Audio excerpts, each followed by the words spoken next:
saya dengan uraian yang ringkas tetapi mendasar dari Habib Rizik tadi, sehingga saya percaya bahwa ada poros baru dalam politik Jakarta, yaitu poros Menteng Petamburan.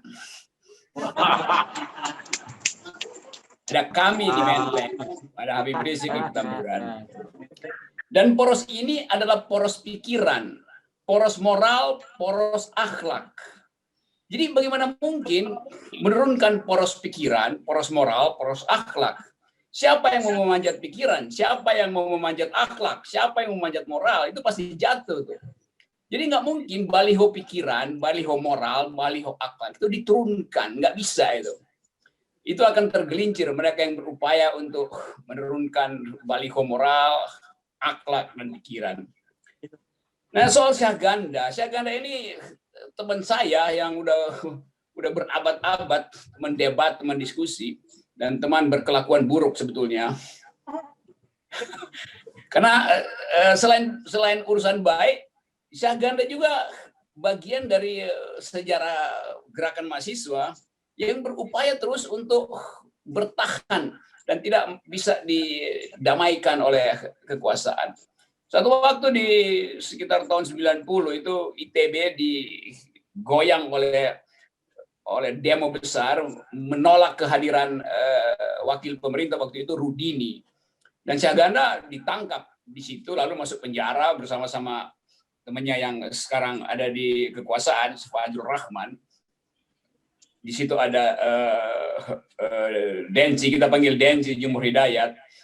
Lalu timbullah semacam keputusan bahwa apa yang pernah diselenggarakan di Bandung itu tidak bisa dihindari untuk berulang di dalam jiwa saudara Syahganda itu. Dan aktivis Jakarta selalu cari cara supaya bisa terhubung dengan mereka yang ada di Bandung. Saudara Hariman Siregar adalah orang yang selalu ingin menghubungkan seluruh pusat aktivis politik mahasiswa.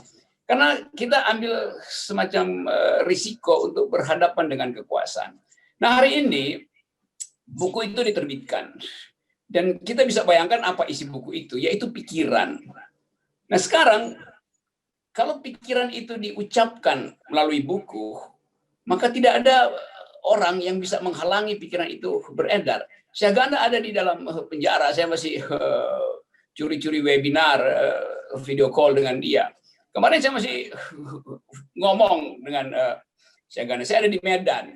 Medan itu hari ini jadi pusat perpolitikan Indonesia, karena setiap hari ada menteri yang datang ke Medan hanya untuk membackup calon dari Presiden Jokowi di situ. Setiap hari itu, bagaimana mungkin kabinet itu mondar-mandir ke Medan hanya untuk ngurus seseorang yang di calon wali kota di situ, yang kebetulan di backup oleh kekuasaan. Padahal kita tahu orang Medan itu punya hak politik otentik untuk memutuskan siapa yang akan memimpin Medan. Sekarang ada oligarki masuk sampai akar oligarki itu dari istana merambat sampai ke Medan itu. Kita tahu bahwa Medan memerlukan ketua, bukan mertua.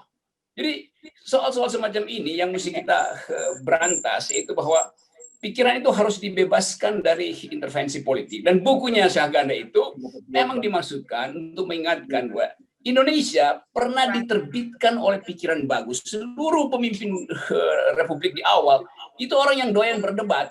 Jadi kalau tadi Habib Rizik mengatakan bebaskan para tahanan politik dan ajak mereka berdebat. Bebaskan mungkin bisa. Tapi ajak berdebat itu udah pasti KO itu istana tuh. Karena istana nggak ada orang yang mampu berdebat. Bisanya adalah membicarakan orang. Jadi kita lihat kontras politik kita hari ini. Syahganda, Jumhur Hidayat, Anton Permana diborgol karena benar, bukan karena benur. Ada yang diborgol karena benur. Dan pada kontras itu orang lihat mana sebetulnya politik akal sehat, mana politik akal bulus. Jadi dari awal kita tahu bahwa politik itu adalah upaya untuk meloloskan keadilan tiba di tempat yang dibutuhkan oleh rakyat. Itu yang terhalang oleh arogansi kekuasaan. Dan bukunya Syahganda berupaya untuk mengingatkan lagi bahwa republik ini didirikan untuk dalil keadilan.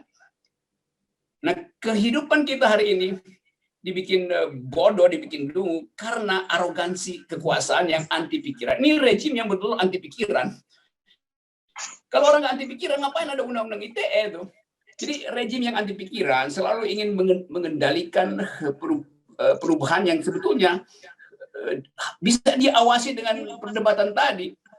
Tapi justru karena menghindari perdebatan, maka kalimat dihadapi dengan borgol.